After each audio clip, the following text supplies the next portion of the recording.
So I am near the end of Jacqueline Woodson's Remember Us. I'm not sure when exactly I will post this video. Today is no February, February 10th, 2025. And Jacqueline Woodson is one of those authors I just not miss. I've read numerous books by her. Um, I can't tell you a favorite. Nevertheless, some of her books move slower than others. It's not a whole bunch of drama. It's not a whole bunch of um, but it's a storyline that pulls you in and hooks you. It's a genuineness and authenticity about her storylines that you want to know what is going to happen to this character. Um, I can go down her many books, but that's not the whole reason why I'm here. I'm reading her book again, Remember Us, and because I felt some type of way when one of our local bookstores here, she's a pop-up, but eventually she's gonna have a brick and mortar store. Liberation is Lit.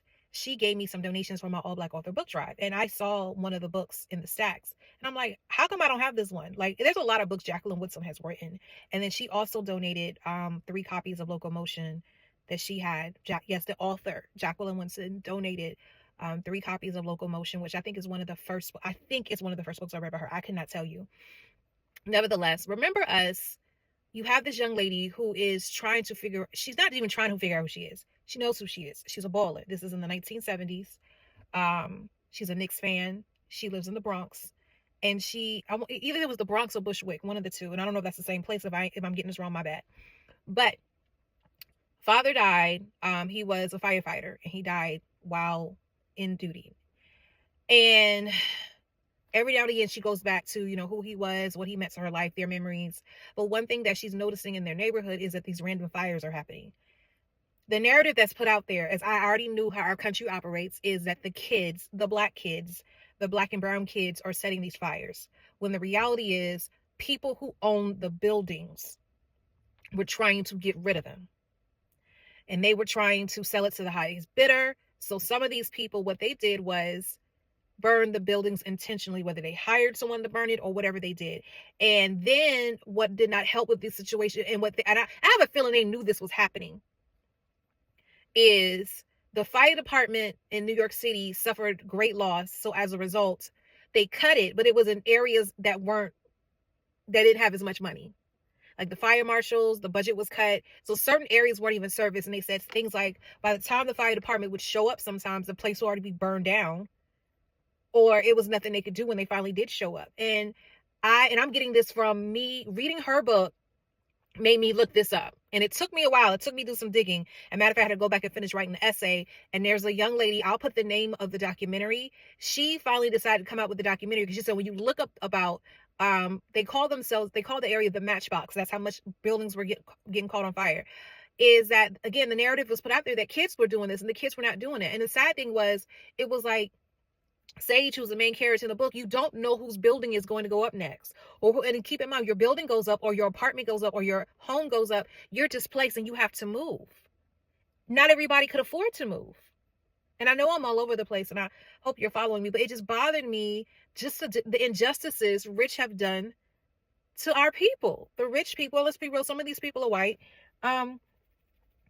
And it's just like, why? Well, we know why, because your money and you don't care about people. All you care about is your property. Like they were saying how what Manhattan is now today wasn't always that way. So what they did was they forced people out by selling properties. And if they couldn't sell it the way they wanted to, they would burn it, get the insurance claim, and then people would build on top of it. Like, ew, y'all. So Sage's story, I love Sage's story because it shows, I'm near the end of it now.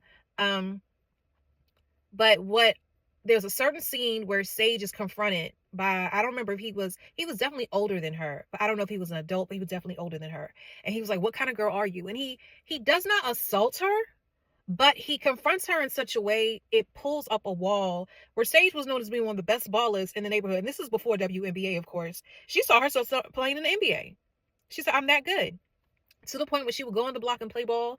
The boys were trying to get her first before they got anybody else because she could ball. And, that encounter with that man or that teenager, whoever he was, made her now not want to ball, not want to embrace who she is. And even her homeboy, Freddie, was like, what is wrong with you? She said, nothing's wrong with me. He said, yes, it is. You don't want to ball. You always ball. Like to the point she would walk around with a basketball. And he said, where's your basketball? Like everyone, even her mom could detect something was wrong. But So it's a matter of how, and this is like in the middle of the book though. A lot is going on. Because the main thing is who's causing these fires and when it's going to stop, even to the point Sage's mom has kits prepared and packets prepared for people when they are burned out or they need blankets, or even to the point when they smell smoke, she's filling the wall to see is something happening. Like it's the way, because and a part of it is Sage's mom is prepared for this in a sense, and she shouldn't have to be prepared for this because the father was a firefighter. So certain things that she knew, and she would help the neighborhoods through this transition. And it should not be a transition. It was really I don't like to use the word transition. It was really a tragedy because these people were really being forced out of their homes. And sadly, one of the characters that Sage's friends dies because of these burnouts.